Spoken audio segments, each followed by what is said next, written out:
अस्सलाम वालेकुम नाज़रीन, आप देख रहे हैं सन टीवी और मैं हूं ईमान फातिमा।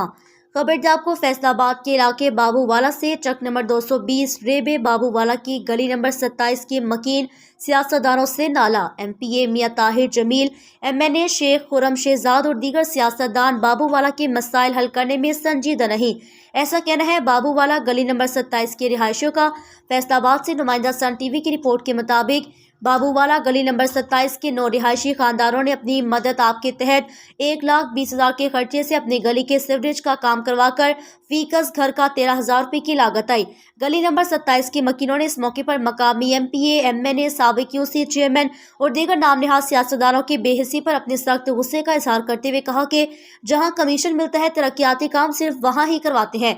गली के तमाम वोटर्स का मुतफक्का फैसला है कि कोई भी सियासी शख्स हमारी गली वोट मांगने आए इसको आईना दिखाकर चलता कर दे, क्योंकि मकामी सियासतदानों ने बहुत मायूस किया। PTI के MNA शेख खुरम शहजाद और नून लीगी MPA मियां ताहिर जमील ने भी अपने हल्के की आवाम के मसाइल हल करने में संजीदा नहीं, बस जहां कमीशन मिले वहां ही तरक्याती काम करवाते हैं। इनको आवाम का दुख नजर नहीं आता, अपने मफादात की लालच होती है। इलेक्शन करीब आते ही फसली बेड़ों की तरह वोटरों के गिर्द मंडलाते लग जाते हैं। बाबूवाला से मकामी शख्सियात को आगे बढ़कर बाबूवाला के मसाइल के हल के लिए अरबाब इख्तियार से बात करना होगी।